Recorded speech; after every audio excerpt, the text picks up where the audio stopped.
WNBA All-Stars was this weekend. Nigerian young lady smashed out Arike Ogunbowale.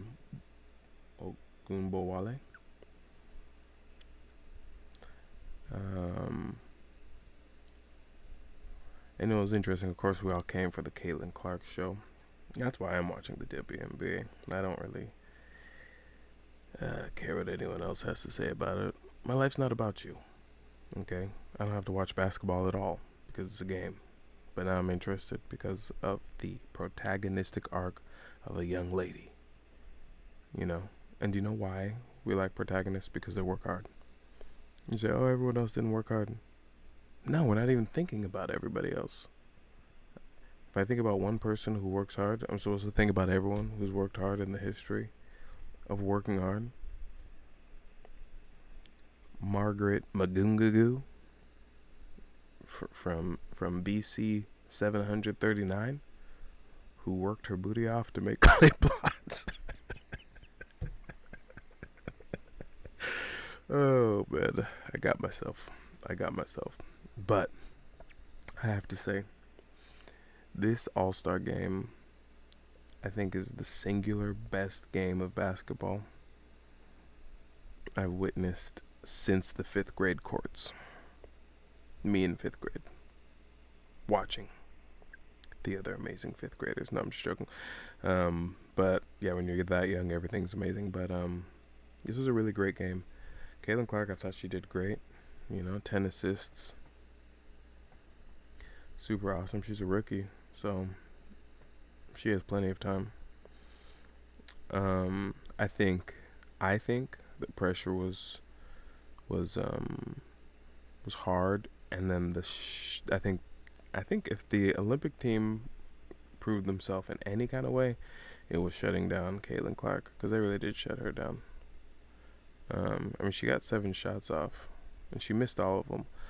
I don't watch that much of what she does, but I'm just like, well, isn't she good at making 3-pointers? If I shot 7 threes, I'd probably make one. But whatever. I think that the pace was really hard for her, but again, I think she still deserves some credit for this being the best game of basketball I ever played. She played great. It's fun to watch her play. I love watching her play because it's interesting. I'm not sure what particularly about it is interesting. It's like there's a clarity to what I'm seeing, which is kind of fascinating. I think the funny part about the Arike Ogunbowale stuff, I want to see how many times that has happened, like where a person just really starts up in the second half. I feel like there's a lot of, the good thing about this, all this stuff coming to the forefront for the WNBA is it's helping these girls, ladies, women, whatever. It's helping them lock in to their own personal strategies for success, mental success, basketball success, career success. Because everyone's going to get more money. People are acting like Caitlin Clark's the only one who's going to make money off all this stuff. I don't know how. The problem with some of these leagues is I don't know how much they share the gains, because it's not really in their incentive to just be randomly sharing their games. Either way, they're getting the best players. There's no one competing with them for the best players, not really. But yeah, it's a really great game. Ogunbowale was just... The weird thing is, I feel like a lot of these ladies could play like her all the time, and I think it reminds me of when I was watching an interview with Iman Shumpert or something like that. Yeah, Iman Shumpert. He was talking about, why he wasn't like, a super big front guy, because it's a real decision you have to make. I think it's the same thing in life sometimes. It's like, do you need, if you're not trying to do that, I don't know. Sometimes it's just like, okay, even with Caitlin Clark, 10 assists. you don't really get a lot of assists if you're making a lot of points. I think Ogunbowale still had 6 assists, which is amazing.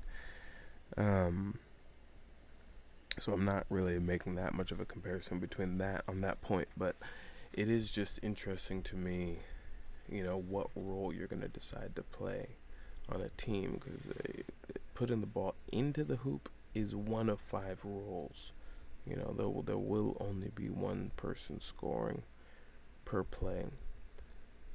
But they did amazing. I like to see. I think that's what makes this so much fun to watch, because you're not just watching one player do their thing or in an established league. You're watching, when you watch Caitlin Clark stuff, you're watching the difference between someone who used to play in front of a crowd of 20 and now they're playing in front of a crowd of 2,000. And that is fascinating to see. I think it's something more like it used to be 500 and now it's 20,000 as far as in the stands or whatever. But it's amazing. It's fun to see. It's fun to see everybody grow and develop. So that's what I'm here for. Again, though, this was the best game of basketball in the history of me watching basketball. I just want to say that clear into the blue mic. Best. Okay, anyway.